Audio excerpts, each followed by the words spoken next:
Hey mamas, so we've talked about all your choices during pregnancy. Now let's dive into all your choices during birth. If you're interested, stick around for the rest of this video. Hi everyone, my name's Leslie. This is my channel where I share about all things birth, faith, and family. I am a disciple, wife, mom, and childbirth doula, and I am continuing my series today on choices that you have during pregnancy, during birth, during postpartum. Today we get to dive into birth. So let's just dive right in. We spoke last time in my previous video about education and how the education that you get informs your decisions around all the choices that you have. Then we talked about how advocacy is what will determine if your decisions are honored during birth. And so having good conversations with your healthcare provider is for your birth around the decisions that you make based on what we're going to discuss today. That's important to start before you actually get into labor, before you're actually in the setting. It'll make it easier for you to have good conversations with them during your birth too. And so I want to start off with that as a point of how you can take what we've already learned, the education piece, and use it to advocate for yourselves during labor. And so there are so many choices when it comes to birth. And honestly, I could have made a separate video for all of these. Let me know if you'd like me to go into any of these anymore in the comments. But I didn't want to just give you all that stuff if it wasn't something that would be of interest to anybody. So let me know in the comments if you'd like to see a video on any of these following choices I'm going to share with you. I'm going to be covering 13 of them, but again, if this is as inclusive as I was able to come up with, but if there's anything in particular you'd like me to dive into, I'm happy to do so. Just leave me a comment down below. Okay, so number one, choose your setting.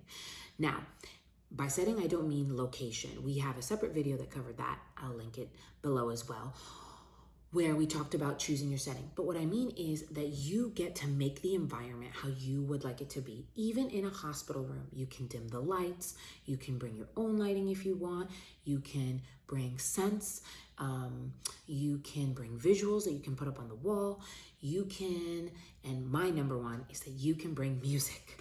I always recommend bringing a wireless speaker and generating a playlist during your pregnancy that you kind of listen to, and it helps you relax, and it's something that you can actually practice during pregnancy, relaxing too, and then it will help you during birth also to relax through contractions with the music playing as well, because it kind of becomes a little bit like muscle memory. And I found it to be helpful. So I always recommend that to all of my clients, is to have a birthing playlist. But that's one of the things that you get to make the setting your own, something that would be comfortable for you. Number two. Now, if you test positive for group B strep, then there are some choices for you around that, because it does involve antibiotics during labor. And so different places have different rules. For example, the last birth I attended with a GBS positive mother, the care provider wanted to make sure she got 2 doses of the antibiotics in before birth, and they wanted them to be 4 hours apart. So when she came in, she got her first dose. 4 hours later, she was still in labor, so she got her second dose in before the baby was born. Again, different places have different policies around this, different regulations around this, so speak to your healthcare provider. But if you do test positive for group B strep, there are some decisions to make around that, so keeping that in mind. Then the same goes for gestational diabetes. I recommend speaking to your healthcare provider about what things they like to do differently for in your case, if there's anything particular that they would want you to watch out for when labor starts, etc. It's important for you to know that and have that conversation with your healthcare provider in advance, so you know what your choices are around that. You can get more information if you feel like you need it, and you can feel comfortable and confident going into birth, knowing what to expect. Number 3, choose how birth starts. So this could be induction or not.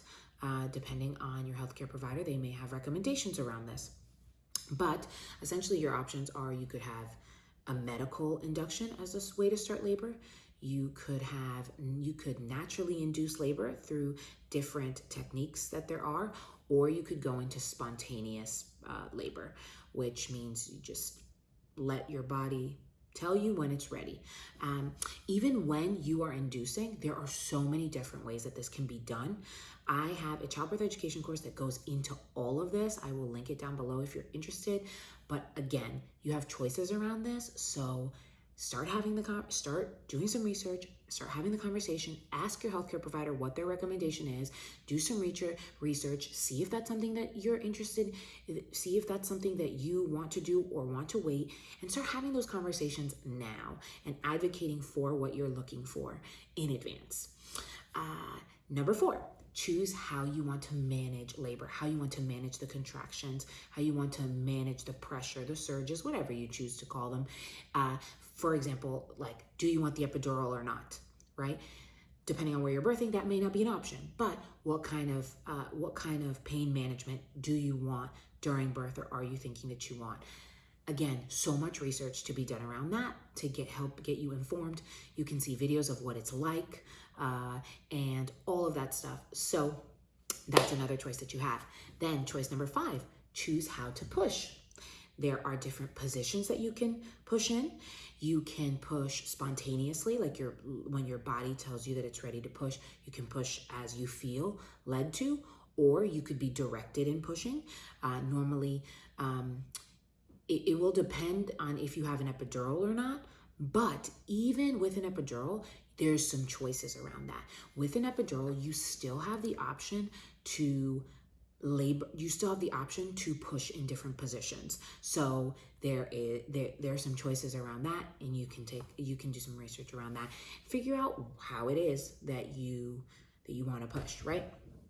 You can also have the choice number 6 is to choose when to separate. When do you want the cord clamped? There's delayed cord clamping and things like that. Who do you want to clamp the cord? Is your partner going to do it?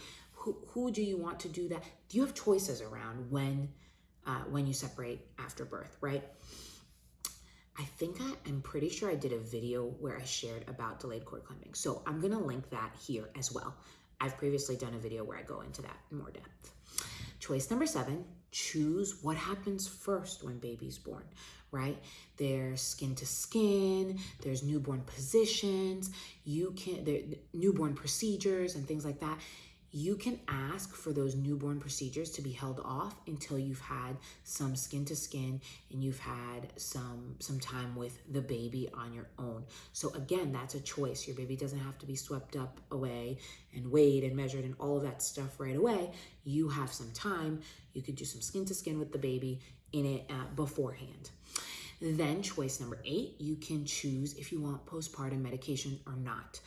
Pitocin is commonly given to prevent hemorrhaging at most hospitals. Again, that's a default practice for a lot of places, but it's still your choice. My biggest thing around all of this has been informed consent. If there's something that's going to happen during your birth, during your pregnancy, during your postpartum period, I want it to be that you have consented to it with the information. Informed consent is a right. And so that is just something that I think is important. And that's something that as a doula that advocates for my clients, that's something that I want to make sure that all of you know. And that is why I'm still wearing this shirt, even from the last video, because I want you to know that advocacy doesn't mean animosity. You can have these good conversations with your healthcare provider, and you can, if you'd like more information about how to navigate those kinds of conversations, how to learn how to do that, please let me know. I am happy to share resources around that. I will say that I am currently myself doing work around how to be better at helping my clients advocate for themselves, how to be better at advocating for them. And so we're all in this, we're doing this work, and you watching this video in and of itself, I know that means that you care and you want to be able to know what your choices are and it is your right to make the choices that are best for you and your baby. And so I'm hoping this video helps. Anyways, I digress, but back to your choices. Choice number 9, you have choices around newborn care when the baby is born. And this covers a little bit more, this covers like the next 4 choices that I've kind of included. So I guess we could call this choices 9 through 13, but here they are. So you can choose when to bathe baby. You can choose when to bathe baby. You can choose if you have choices around vaccination, if you'd like to do it on day 1, if you'd like to delay to the pediatrician, if you'd like to just defer. There are choices around that. Vitamin K or not, you definitely have a choice around that as well. I have another video on that, so I'm gonna link that here below so that you can, or I'll link it up here in one of these corners so that you have that as well. And then there is the eye ointment or not, which is also, I'm happy to make a video on sharing more about the eye ointment and everything like that. But again, that's a choice. You also have a choice around if you're going to be breastfeeding or not. If you are, it is recommended that you initiate within the first hour. There is a lactation consultant at the hospital that's available for free. So I highly recommend having a consultation with a lactation consultant prior to leaving the hospital. But again, recommended to initiate within the first hour. This is a protocol, and this is a protocol for how to do well at treating preventing jaundice. This is a protocol for mom and baby friendly hospitals, and all of this. It has so many benefits, and so all of that to say, you have all those choices. I know. It's a lot, and you're probably like, Leslie, that was a lot of information. That's a lot of things for me to look up. That's a lot of things for me to research. I want to let you know, I have all of that. You're not just supposed to remember, and then you're like, okay, during birth, hey, can you remember this? Can you remember that? You don't have to worry about any of that stuff. You can choose to communicate all of these things on a written birth plan. You can choose to just write out. There's a whole bunch of templates online, or if you have a doula, they can help you write one as well. There's a whole bunch of ways that you can do this, but you have a written birth plan where you say, okay, these are my choices around X, Y, and Z. This is what I choose for 1 through 13 here, right? This is what I want done. You write it on a birth plan, discuss it with your healthcare provider before birth. During one of your prenatal visits, bring it in. If you're at a practice where they have different healthcare providers every time and you're not sure which one you'll get for your birth, bring it multiple times. Like, review it multiple times with them, with different healthcare providers every time. I would say, I always recommend bringing it in once, but then discussing it during all the next visits. Like another piece of it. Oh, I'd like to speak to somebody. I'd like to speak a little bit about my birth plan. Are there any concerns about anything in my birth plan? Which they should already have if you've already given it to the previous person in your record, right? Then you also have a copy that you give to the nurse when you're admitted to the hospital. And that's also, or the birth center, wherever you're birthing, right? This can also, I recommend a birth plan, even if you are having a home birth. You can write it out, give it to your midwife, and go through it together. I'm sure they'll ask, right? You're not expected to just remember all of this. You can have your choices written. And listen, just because it's written doesn't mean that you have to stick to it. I like to call birth plans birth preferences because we can't plan birth. Birth happens, right? We can determine that we have preferences, but we have to be open to the way that things move throughout the process, right? My last birth, yeah, I would have loved to not have transferred to the hospital, right? But that wasn't the case. I transferred to the hospital. So you know what? Some things changed, and that's okay. And we went with it, and praise God, everything went well, right? And so yeah, all of that to say, that's just my little caveat on that. So that's it for this video. That's it for all of your birth choices. I know it can seem like a lot, but I thank you for hanging in there. I thank you for sticking around and watching this video through to the end. I hope it was helpful. I hope that there are some things that have triggered your curiosity to be like, wait, what do you mean? I have different ways I can push even with an epidural. Like, what are those, right? Anything like that, please let me know what you thought down in the comments. If you like this video, give it a thumbs up. Hit that notification bell so you get notified every time I put out a new video. And share this with somebody. Share this with somebody who might be helpful for. And if you want more of this kind of content, I recommend watching my free webinar on how to overcome the fear of birth, and which is linked down below.